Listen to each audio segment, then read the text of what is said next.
Welcome to Settled on the Field. We're excited to be back. Hey, Jeb, what's going on?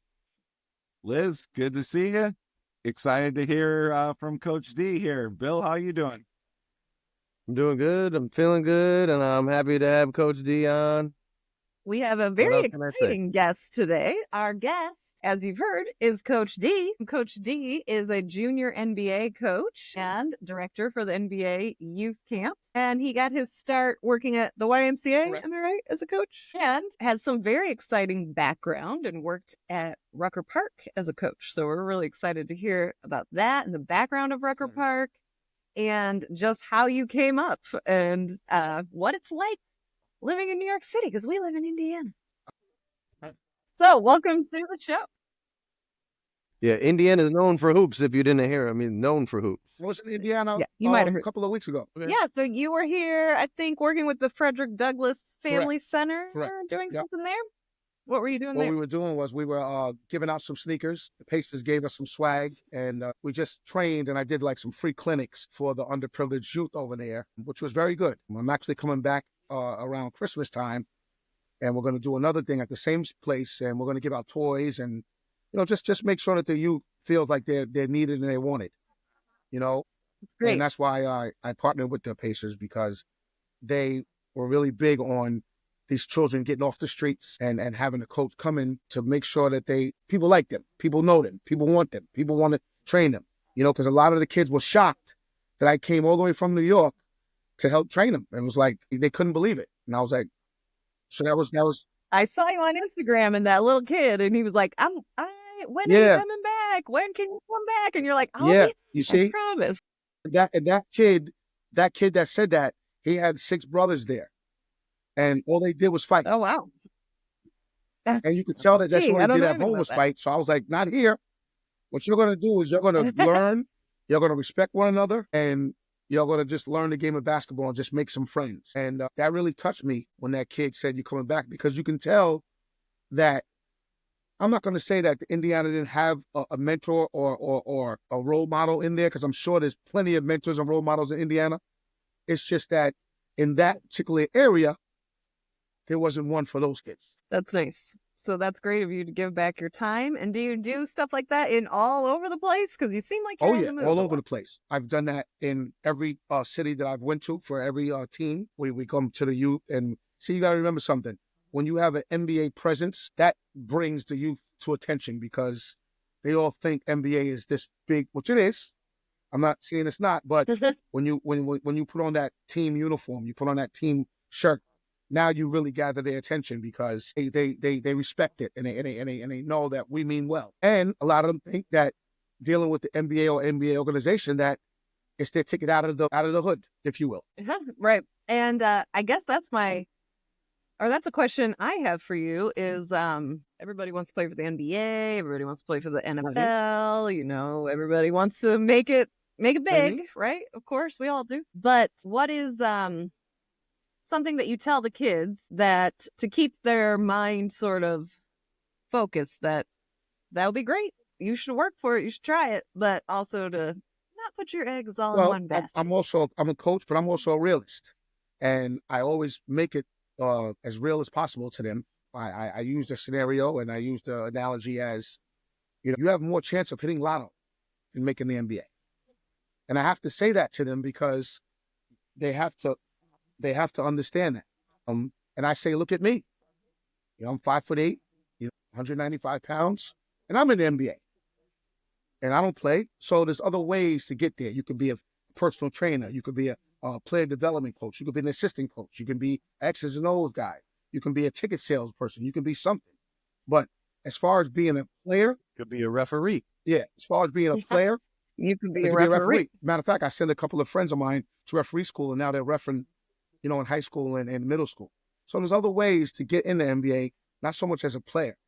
I don't really like to negate their dreams, but I have to give them reality checks. Sure. Because if you don't give them reality checks, and let's say they blow a knee, or let's say they didn't make it, now they look at you as if you lied to them. And I'm not gonna lie to them. I'd rather give them the reality and work on other things, as opposed to telling them, oh, you're going to be the next LeBron James. And that's not the case. So Coach D, Liz mentioned you got your start in the YMCA. Yes. As everybody did growing up. That was the way you got into youth basketball when we were Yes. younger. Fond memories of the local YMCA here as well. But tell us, what's the junior NBA? What's their kind of processes? I see like it's around the country and various organizations join into the junior NBA, and it's like a coaching app that helps so the coaches have practice plans and ideas on what to do for their, to develop their kids. Is that kind of the Yes, the concept? Junior NBA is a grassroots program that starts from young, and we want to develop all the kids from young before they get to high school. Because a lot of times when they're in high school, they're already polished, and it's kind of hard to break so many habits when you're already in high school because they're already going to their next level. So that's why the NBA created the Junior NBA for coaches like myself to go out in the community and reach the kids in a grassroots environment, so we can mold them into becoming professional coaches, professional players, leaders, sportsmanship, things like that. So once I got involved with that and started going around the different cities and states, I kind of liked it because you're touching different kids from different areas. Single parent homes, no homes, parents that both on drugs, parents that both are in jail, parents that don't even exist. So you just see different types of kids all over the country. And I feel like the Junior NBA has put me in a beautiful position to touch different kids' lives. That's great. And we're excited to hear how you got there. So tell us, you started over there at the YMCA, and then I imagine you were a baller in high school. I started at the YMCA, actually. They have these 8-week programs where they, every Saturday morning, you send your son to a program, and it's a regular coach that trains them. So one day, one of the coaches that was there, he actually coached or umpired softball as well. So he had a softball tournament that lasted 3 weeks, and he couldn't come for 3 of the practices on a Saturday. And I was just the parent sitting on the side, yelling at my kid because he was missing shots. And one of the directors there said, "You seem like you know basketball. You want to fill in for him until he comes back?" I said, "No problem." I mean, I did it. And to tell you the truth, the rest is history. And I not only took it over, but then it blew up to something really was crazy. Well, we had a waiting list because they liked my energy and they liked how I did it. And I said, wow, I can really do this. So once I started getting acclimated to the Y, I liked what was going on. I started working at them in the sports camp in the summertime. I'm working at sports camp as a counselor. And I started realizing that I had this knack for training kids and helping kids, and I didn't realize that. So I figured I'll take it to a next level. I always liked to coach. I coached CYO. I coached at this Albany Legends. It's called the NBL team. What they used to be formerly the Albany Patroons. It's like a minor league basketball league that's right under the G League in the NBA, where guys go hone their skills and get seen by overseas players. Mario Ellie played in this league. George Paul refed in this league. Phil Jackson, before he became famous, coached in this league. So I was the pipeline to the head coach there, and I would get him players from Rucker Park to his team, and ultimately he won a couple of championships with my help by bringing players from Rucker Park to his NBL Albany Patrons. So I've been around basketball a lot. As far as Rucker Park's concerned, I started at Rucker Park back in 2008. A couple of my friends were saying, "You need to coach up there, coach. You need to coach up there." And I didn't realize that Rucker Park is like a shade under the NBA. So I brought a couple of local guys from the YMCA. "Come on, let's go play at Rucker Park." We didn't win one game.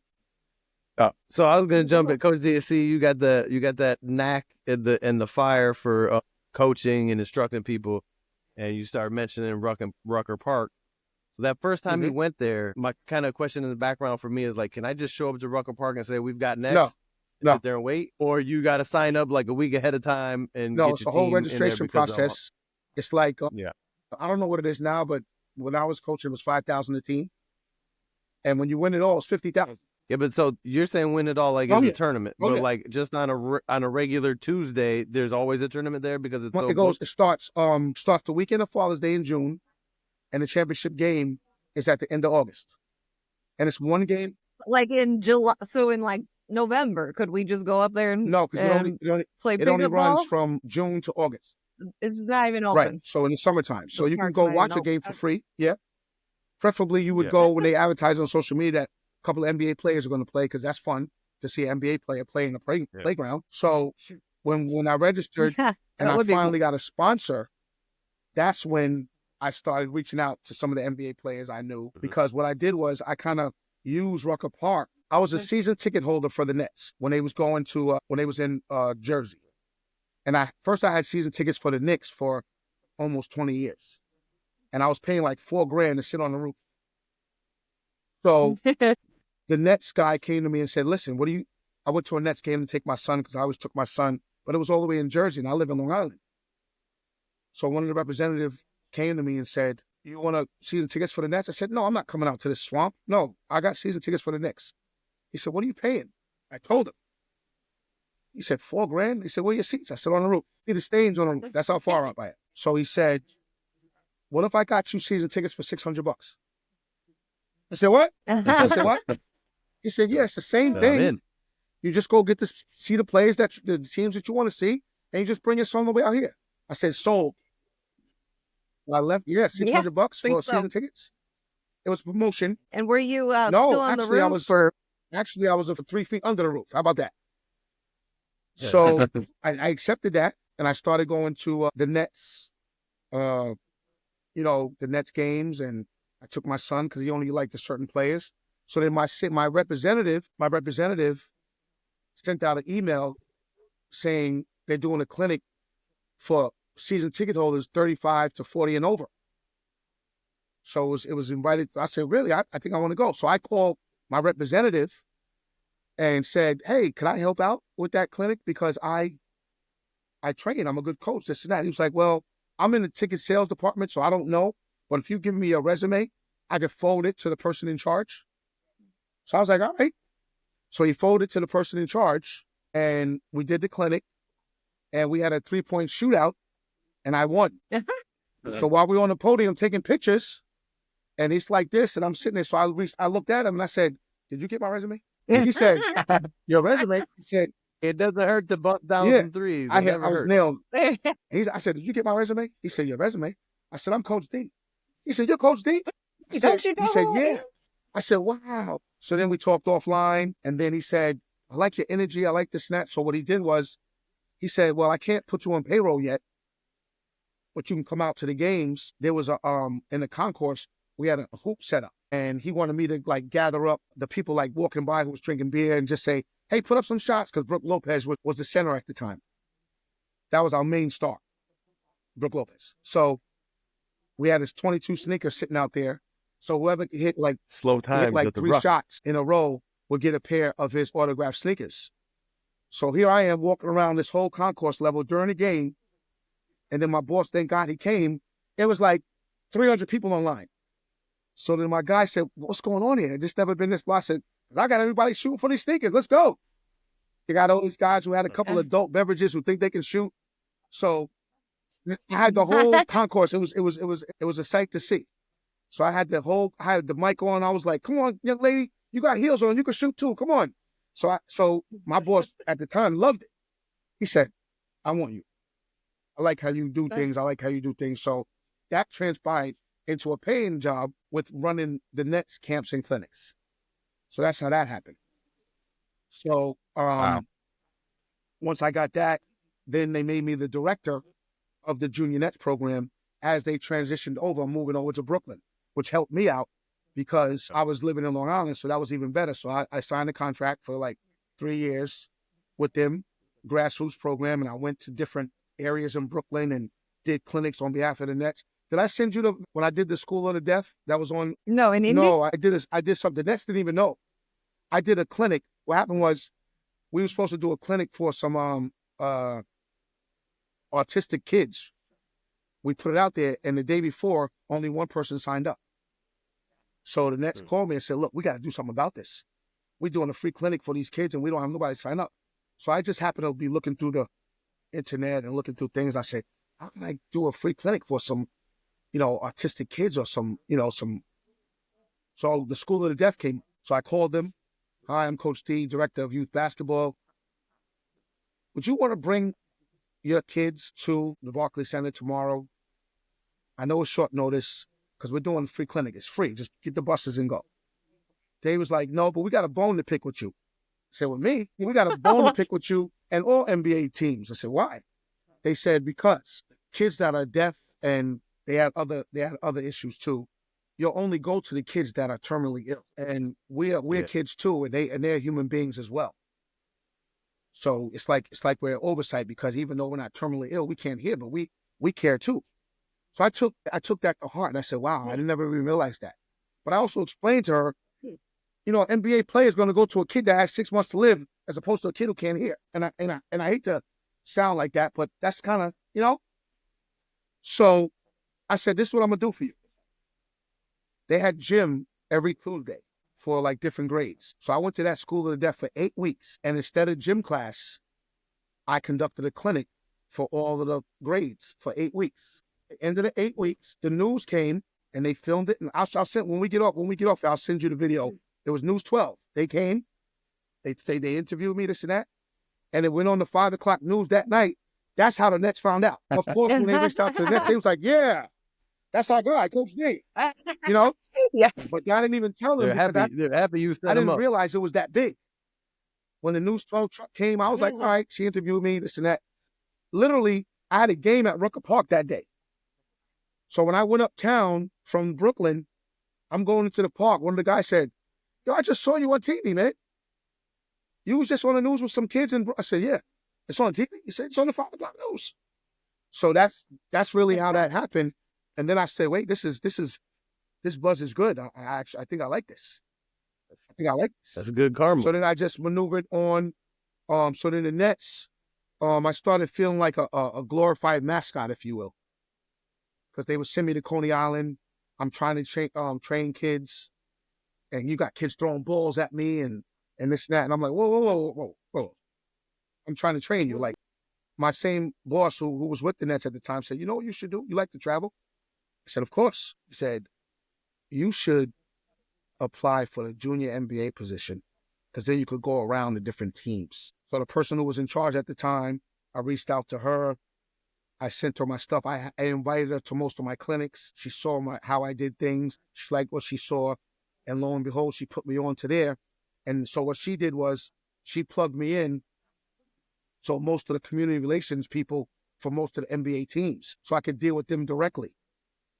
And once I sent them my resume and they tried me out, I went from team to team to team to team to team. And that's where I am now. So right now I do the Knicks, the Nets, Atlanta Hawks, Miami Heat, Philadelphia 76ers, Washington Wizards, New Orleans Pelicans, Indiana Pacers, Denver Nuggets, and the Golden State Warriors. Are you ever home? No. And my 24-year-old son loves it. Oh, I bet. All right, so hey, you're in New York. You're talking about the Nets. I I see got that. the Nets on. This is the New York Nets. Dr. J representing right here. So, has the Brooklyn Nets ever brought the Doc back and had some sort of thing go on where they honor him? Not that I remember, but also too, you know that when I was with the Nets, when we switched over to Brooklyn, we would get fined if we wore those colors. Yeah, well, they're stupid. Yeah, Should so you couldn't. started That's off what I'm with saying. good They like would, if you walked in with that, because they went black, and I think it's black and white, right? You can't wear you can't. It's all different logos. It's all. So that when I saw that, I was like, oh, No throwback? They don't ever have throwback night? nah. Oh, No. man. And I got a lot of that stuff that you have Not, on. I could wear it Not now, New but I Jersey couldn't wear anymore. it when I was with them Yeah, you. because they was trying to promote our new logo and, out with the old. Branding And is with the new. everything. Yeah, that would make Yeah. sense. And there was a ton of stuff left over from that stuff. But we couldn't, So who is the coolest person you ever saw at Rucker Park? the coolest, Or I don't want to say coolest, but the greatest. well, the greatest one I ever coached at Rucker Park was James Harden. Nice. James Harden, yeah. I tell you a story about Rucker Park. Was It's he funny. on your team? He pulls up and we send the SUV down to go get him. He stayed in Soho. When he came up, lo and behold, like a young man, James Harden forgot to go to the bathroom. So I said, so we sitting in this car, I'm talking to him about how it's going to work. And he's like this, his lawyer's there, his manager's there. It's like, so he says, the public bathrooms work? I said, are you serious? Yeah. You want to go? through this crowd and go to that park bathroom. So I'm not trying to be funny, but number one and number two. So he's like, so he said number one. I was like, thank God. So here we are. Mind you, this is a public park bathroom in the middle of Harlem. Some of the homeless live in these bathrooms. You understand? So here we are. I'm like, oh my God. So security's behind them. We're walking in. So here we are. So there's a homeless person, of course, in this urinal. And James Harden goes in this urinal. And we all standing back there. So the homeless person is doing his thing. And he goes, James Harden. So we look in. And now he's homeless. He stops what he's doing, puts his hand out. Yeah. And I was like, so I said, so then the homeless person was like, That's when you give an elbow. my God, that's James Harden. He makes this big scene. And it was kind of funny. So security comes in and we was like, yo, what's your hands, man? Like, so we get him back to the SUV. So now the whole park knows James Harden's there. So now it was like a madhouse. So we get him back into the in the SUV because we didn't want him to be outside until it was time to play. We want to get him in the park and get him out. Because God forbid something happens to him. And that was right when he left. That was right when he left Oklahoma City to play for the Rockets. I lived in Oklahoma City when he was on the Thunder. So that was the transition. That summer, squad. that next year he was playing for Houston. He was leaving OKC, so he was still like on top. That was fun. And also Kevin Durant came to Rucker Park and scored 66 points. Like it was insane. He was shooting. So I was actually just watching the highlight reel. He was shooting like KD. from half court. So Now maybe he's been there more than once. when you play like the Entertainers Basketball Classic, right? So is it like 2 20-minute halves? Is it a running clock? Is there a clock? Is Yeah, it played at it's a whole 50? scoreboard and everything. It's a whole scoreboard. It's 8-minute quarters or 12-minute quarters. So All it's right. NBA sanctioned because you All have right. college players there and you have NBA players there. So we want NBA regulations. It's 3 refs just like in the NBA. Has a 3-point line. And it's a game. Full scoreboard. And it's a game. And it's a full. How do you become a ref at Rucker Park? Just through refereeing and then get the. Remember Zach Zarber? Zach Zarber is one of the refs who plays the refs in the NBA right now. He started in the G League. He's ref some games at Rucker. And it's just a matter of, getting good refs and in the loop, Yeah. You're in that. I mean, if you're in You're that loop. yeah. And that's you one know. thing. It's like, again, you have NBA players coming there. So you don't want amateur refs. You want reputable refs that's going to call the game the right way. Because remember, at the end of the day, $50,000 is on the line. Yeah. So the year I won it, Let me take it back. the year I won it kid. in 2010 for Michael Jordan. Nike came in. So that summer. go back. You said you won it for Michael Jordan. So was he the sponsor of the squad? Yeah. Jordan Brand was the sponsor. Yep. Okay. Jordan Brand was the sponsor. Yep. So I hope. Oh, matter of fact, look, I'll show you. So funny. I got the picture right here. This is our jersey. So funny. It's right here. This was our jersey. You got your jersey. I'm excited to see You got to it. have a This is our jersey around. that we won. You see the little Jordan logo? Ooh, hold it up a little more. Lift it up a little. I see that. Yeah, we see the Jordan. Okay. Yep. Yeah. See how it Very says nice. 2010 EBC champs? And Nice. this shirt, Awesome. remember Kenny Satterfield? This Yep. is Kenny Satterfield's jersey. Kenny Satterfield went to Cincinnati and then he played for the NBA for many years. But we have the Jordan logo, and this is when we won the championship in 2010. So I framed this jersey. So when we won it, that kind of put me on the map. Do you enjoy the coaching at the Rucker level or the instruction for the young kids? And at what is the age frame for a junior NBA? Like we're talking 8 to 12. The junior NBA is When which one do you junior like? NBA is from 7 to about 18. Okay. And Rucker Park is pro-am, so it's all adults and college players. And high school player if you're that good. But a high school player, So you like the younger kids better? I like from now that I've been out of the Rucker loop for a while, I think I get more out of training and molding the kids to becoming more impactful. Because again, the Rucker Park players are already polished, they're already in their ways. And it's like, they already set what they're doing. This is more of a, I'm not gonna say hobby, but this is more of a keeping their skills up by playing at Rucker.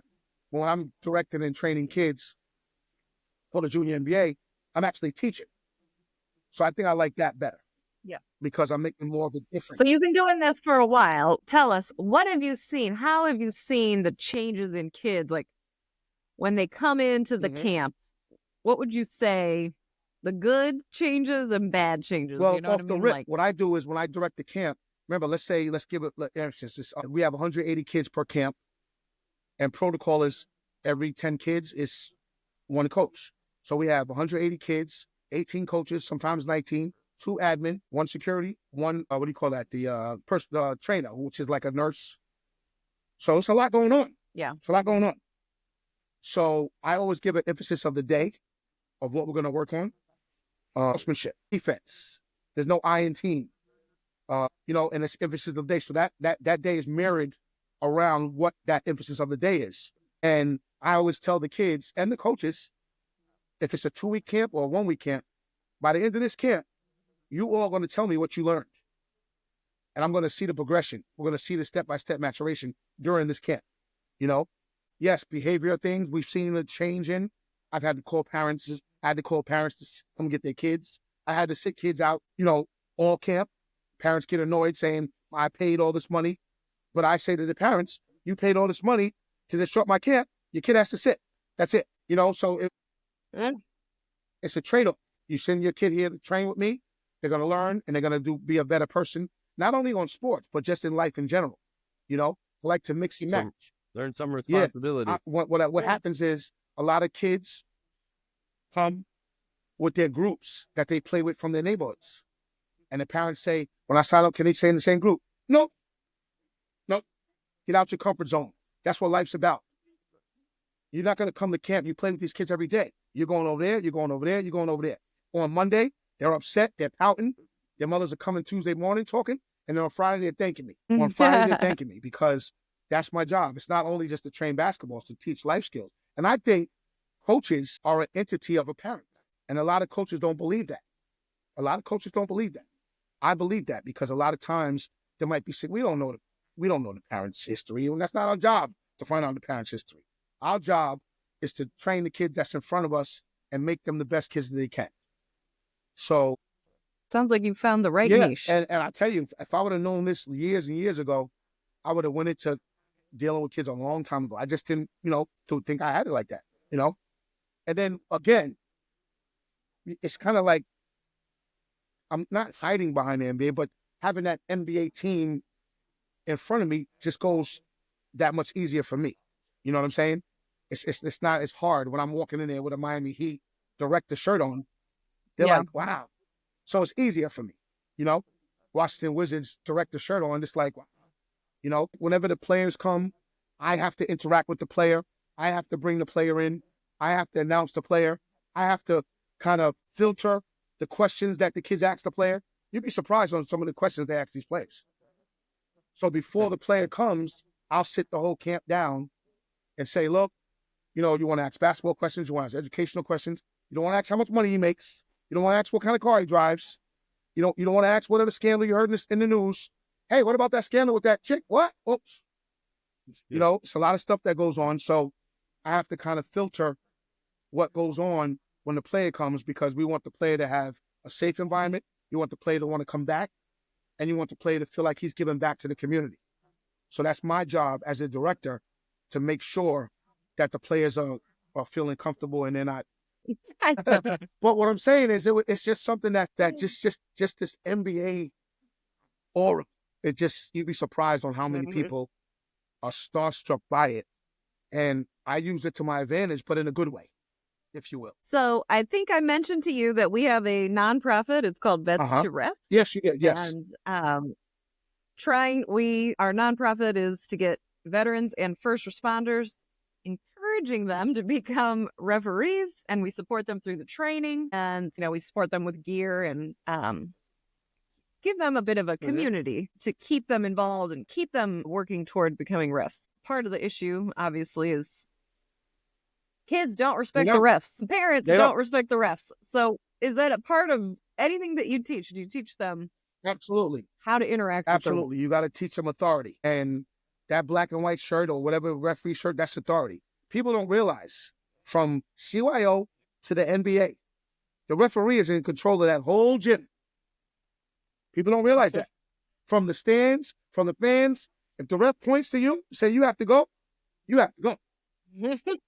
See, so people don't realize that. So they could do, so you teach them authority. There's a thing that I have even when I direct my camps. Some kids might not want to listen to the coaches. They might only want to listen to me because I'm in charge.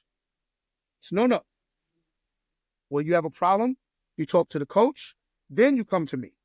A lot of them try to bypass their coach and come to me. I don't allow that because I'm not going to undermine my coaches. I'm not going to undermine the referees.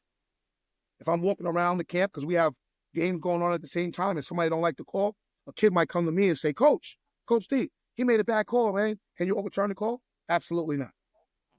Even if the referee made a bad call, I would never do that to undermine the referee. Now, what I do is I have a pre-meeting with all the staff and the refs and a post-meeting every day after camp. And we talk about what went wrong, what went right, and we just kind of went over certain things. So I want every day to be better. So I'll say, I might even tell the ref, that was a bad call, man. You might want to, switch sides or something. But I would never say that in front of the whole camp. I would just say, all right, make up for the call, but this and that, but let's be consistent. If you're not going to call touch fouls, don't call touch fouls. If you're going to call touch fouls, be consistent. That's one thing that even in any sport, if the refereeing is consistent, bad or good, it's more respected. You know what I'm saying?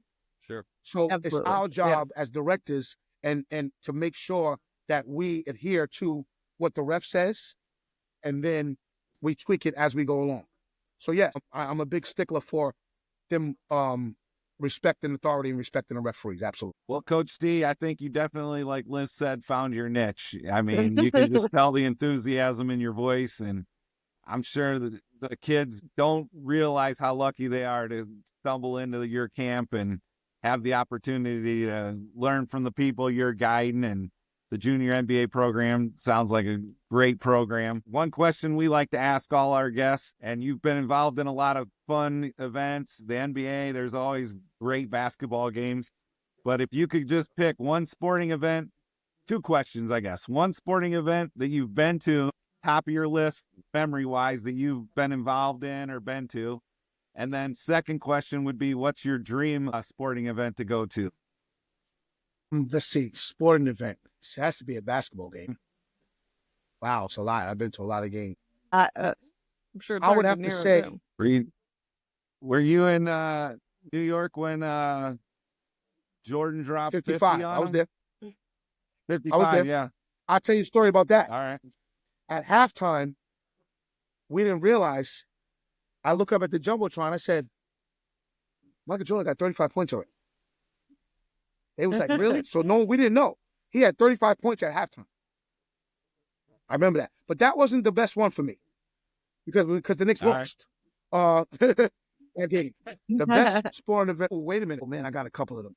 The Knicks lost that too. All right. The one that I was at with Reggie Miller. Remember when he scored, I think, 13 points in 13 seconds or whatever? I was at that game. We lost that game, but it was like unbelievable. Like, I was like this. I couldn't believe. I could 13 not points in believe 13 that seconds. I was in the garden. You could hear a pin drop. I never thought about that game from the perspective of a Knicks fan before. You had to be in I was in shock. shock. Like going home, But my favorite you had was to been like, what happened? when remember the Larry Johnson 4-point play against Indiana? Yeah. I was there. And I was a That was season good. ticket holder then, right? Yeah. And some of the fans were leaving. I was like, no, come on. We only down, I think we was down 3, right? Or 4. We was down 4. And I said, no.